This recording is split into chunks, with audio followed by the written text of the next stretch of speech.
नमस्कार, आप देख रहे हैं नवभारत टाइम्स ऑनलाइन और मैं हूं आपके साथ कुलभूषण राजदेव। तेलंगाना विधानसभा चुनाव के लिए गुरुवार यानी 30 नवंबर को मतदान होगा। इससे पहले 4 अन्य राज्य जिनमें मध्य प्रदेश, राजस्थान, छत्तीसगढ़ और मिजोरम में मतदान हो चुके हैं। तेलंगाना में वोटिंग खत्म होते ही अब सबकी नजर इन 5 राज्यों के एग्जिट पोल पर रहेगी। इन सभी राज्यों के नतीजे 3 दिसंबर को आने हैं और इससे पहले गुरुवार को अलग अलग एजेंसियों के एग्जिट पोल जारी किए जाएंगे। इन पोल के जरिए यह बताने की कोशिश होगी कि किस राज्य में कौन सी पार्टी की सरकार बनने जा रही है या कितनी सीटें कौन सी पार्टी जीत रही है। 2018 के चुनावी राज्यों के नतीजे और एग्जिट पोल के आंकड़े बताने जा रहे हैं हम आपको, लेकिन आपको बता दें कि इसके पीछे वजह यह है कि ये पोल कितने सटीक और सही होते हैं। इन पोल में 2018 में क्या कहा गया था और बाद में नतीजे क्या निकले थे, इन सब के बारे में आपको आज हम विस्तार से बताने जा रहे हैं। एग्जिट पोल के नतीजों में भाजपा कांग्रेस के बीच इस बार कड़ा मुकाबला दिखाया गया था। मध्य प्रदेश में सत्ता में किसकी वापसी होगी इसका अनुमान स्पष्ट नहीं था। हालांकि छत्तीसगढ़ में अधिकतर सर्वे भाजपा की वापसी का अनुमान जता रहे थे। एग्जिट पोल में राजस्थान में तत्कालीन वसुंधरा राजे सरकार ने सत्ता में जाने का अनुमान जताया गया था। दक्षिण राज्य तेलंगाना में टीआरएस सत्ता में वापसी करती दिखाई गई थी।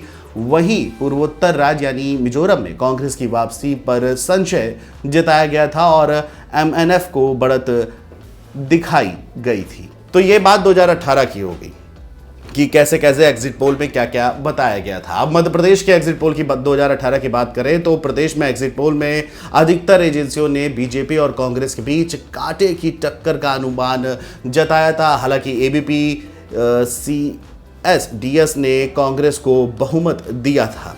इसने भाजपा को 94 और कांग्रेस को 126 सीटें दी थी।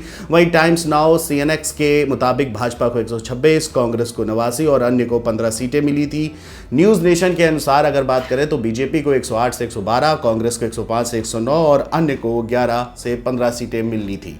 न्यूज़ 24 पेस मीडिया के मुताबिक भाजपा 103 सीटें, कांग्रेस 115 सीटें, अन्य को 10 सीटें मिलनी थी। कुल मिलाकर यहां की तस्वीर बहुत साफ नहीं थी। एबीपी CDX भाजपा 94 सीटें, कांग्रेस की 126 सीटें और अन्य 10 सीटें थी। टाइम्स नाउ CNX ने भाजपा को 126 सीटें, कांग्रेस को 89 और अन्य के खाते में 15 दिखाई थी। न्यूज़ नेशन की बात कर ले तो भाजपा 108 से 112, कांग्रेस 105 से 109 और अन्य 11 से 15 सीटें थी। न्यूज़ 24 पेस मीडिया ने बीजेपी को 103 और कांग्रेस को 115, अन्य को 10 सीटें दर्शाई थी। जब 11 दिसंबर 2018 को नतीजे आए तो सत्ताधारी दल बीजेपी को झटका लगा और उसे 109 सीटें ही मिल सकी। दूसरी ओर विपक्ष में रही कांग्रेस ने 114 सीटों पर कब्जा जमाया। इसके बाद 7 सीटों पर अन्य और निर्दलीय प्रत्याशी जीते, जिनके साथ कांग्रेस ने बाद में गठबंधन कर सरकार बनाई।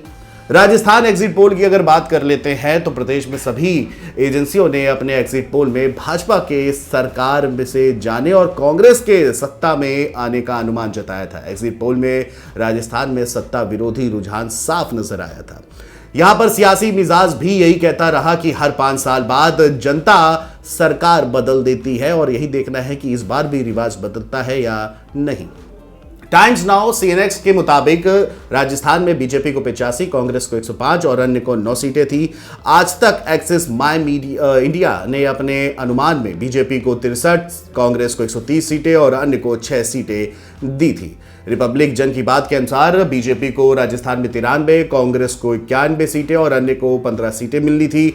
रिपब्लिक सी वोटर के एग्जिट पोल में भाजपा को 7 सीटें, कांग्रेस को 137 और अन्य को 2 सीटें मिलती दिखाई दी थी। राज्य में चुनाव अलवर की रामगढ़ सीट छोड़कर बाकी 199 सीटों पर मतदान हुआ था। रामगढ़ सीट पर बसपा के प्रत्याशी लक्ष्मण सिंह के निधन के कारण चुनाव को स्थगित कर दिया गया था। इस चुनाव में कांग्रेस ने भाजपा को पटखनी देते हुए 99 सीटें जीती थी। और जब नतीजे आए तो प्रदेश में हर 5 साल में सत्ता परिवर्तन का रिवाज कायम रहा। कांग्रेस को सबसे ज्यादा सीटें मिली, 99 सीटें जीती, भाजपा को 73, मायावती की पार्टी बसपा को 6 तो अन्य को 20 सीटें मिली। कांग्रेस को बहुमत के लिए 101 विधायकों की जरूरत थी। वही कांग्रेस ने निर्दलीय और अन्य की मदद से जरूरी आंकड़ा छुआ और इसके साथ ही राज्य की सत्ता में वापसी की और अशोक गहलोत राजस्थान के मुख्यमंत्री बने। अब बात करते हैं छत्तीसगढ़ राज्य के एग्जिट पोल को लेकर के। 2018 में यहां अधिकतर एग्जिट पोल सर्वे ने रमन सिंह की अगुवाई में फिर से बीजेपी सरकार बनने का अनुमान जताया था। टाइम्स नाउ सीएनएक्स के मुताबिक बीजेपी को 46, कांग्रेस को 35 और बसपा को 7 सीटें और अन्य के खाते में 2 दिखाई थी। न्यूज 24 पेस मीडिया के अनुसार भाजपा के खाते में 38 सीटें, कांग्रेस को 48, बीएसपी को और जनता कांग्रेस को 4 सीटें और अन्य के खाते में 2 सीटें मिलनी थी। एबीपी सीएसडीएक्स ने अपने एग्जिट पोल में बीजेपी को 39, कांग्रेस को 46 और अन्य के खाते में 5 सीटें दिखाई थी। आज तक की अगर बात कर ले तो एक्सिस माई मीडिया के मुताबिक नतीजों में कांग्रेस को 55 से 65, भाजपा को 21 से 31 और अन्य के खाते में 4 से 8 सीटें मिलनी थी। जन की बात एजेंसी ने अपने एग्जिट पोल में बीजेपी को 44, कांग्रेस को 40 और अन्य के खाते में 6 सीटें दिखाई थी।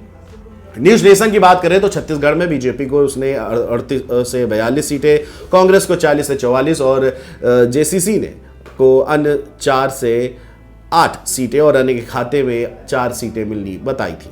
और जब चुनावी नतीजे आए तो 90 सदस्यीय विधानसभा में कांग्रेस को 68, भाजपा को 15 सीटें मिली। जनता कांग्रेस छत्तीसगढ़ जे ने 5 सीटें जीती और 2 सीटें बसपा के खाते में गई थी। तो ये बात थी छत्तीसगढ़ एग्जिट पोल की। अब बात करते हैं 2018 के तेलंगाना के एग्जिट पोल को लेकर के। तेलंगाना में तमाम एग्जिट पोल में बताया गया था कि यहाँ के चंद्रशेखर राव की सरकार दोबारा आएगी। तकरीबन सभी एजेंसियों ने टीआरएस को प्रचंड बहुमत का अनुमान जताया था और इसमें कांग्रेस टीडीपी गठबंधन भी केसीआर की सत्ता को चुनौती देता नहीं दिख रहा था। भाजपा का प्रदर्शन कुछ खास नहीं दिखा, ना ही दिखाया गया। केसीआर का समय से 9 महीने पहले चुनाव कराने का उनका फैसला सही साबित होता दिखाया गया था। टाइम्स नाउ सीएनएक्स ने एग्जिट पोल में बीआरएस को 66 सीटें, कांग्रेस को 37, भाजपा को 7 और अन्य को 9 सीटें दी थी। रिपब्लिक जन की बात के अनुसार टीआरएस को 58, कांग्रेस टीडीपी गठबंधन को 45 और भाजपा को 60 सीटें मिलती थी। वही टाइम्स नाउ सीएनएक्स के मुताबिक भाजपा 46, कांग्रेस 35 और बसपा 7 के साथ साथ अन्य की 2 सीटें थी। इसके अलावा अगर हम बात करें तो न्यूज़ 24 के हिसाब से बीजेपी 38, कांग्रेस 48 सीटें और बसपा और जनता कांग्रेस को 4 और अन्य के खाते में 2 सीटें थी। एबीपी सीडीएक्स के मुताबिक बीजेपी को 39, कांग्रेस 46 और अन्य 5 सीटें थी। और वहीं आज तक एक्सिस माई मीडिया के मुताबिक कांग्रेस को 55 से 65, भाजपा को 21 से 31 और अन्य को 4 से 8 सीटें मिलने की अनुमान था।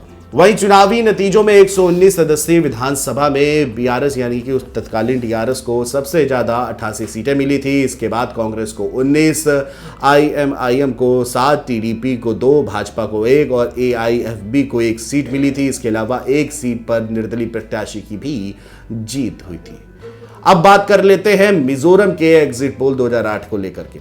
एग्जिट पोल में उत्तर पूर्व राज्य मिजोरम में कांग्रेस को मुश्किल में दिखाया गया था। अमूमन सभी एजेंसियों के एग्जिट पोल में कांग्रेस और एमएनएफ के बीच कांटे की टक्कर और एमएनएफ के लिए बढ़त दिखाई गई थी। रिपब्लिक टीवी सी वोटर्स ने कांग्रेस को 14 से 18, नेशनल फ्रंट को 16 से 20 और जोरम पीपल्स मूवमेंट को 3 से 7 और अन्य को 3 सीटें दी थी। टाइम्स नाउ सीएनएक्स ने कांग्रेस को 16, मिजो नेशनल फ्रंट को 18 और अन्य को 6 सीटें दी थी।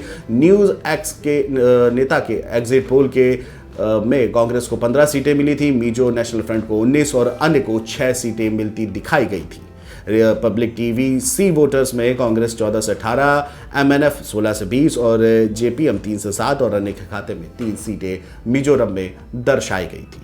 तो पिछले चुनाव में 40 सदस्यीय विधानसभा वाले मिजोरम राज्य में एमएनएफ को 27 सीटों पर जीत मिली थी। कांग्रेस ने 4 सीटें जबकि भाजपा को 1 सीट पर विजय हासिल हुई थी। इसके अलावा 8 सीटों पर निर्दलीय प्रत्याशियों की जीत थी। इसके साथ ही राज्य में मुख्यमंत्री जोरमगंथा के नेतृत्व में एमएनएफ यानी मिजो नेशनल फ्रंट की सरकार बनी थी। तो ये बात हुई 2018 के इन 5 राज्यों के एग्जिट पोल को लेकर के। कहीं कहीं राज्य में एग्जिट पोल की अगर बात करें तो कुछ जगह उन्होंने सरकार बनाते हुए दिखी, एग्जिट पोल सही साबित हुए और कुछ गलत भी साबित हुए थे।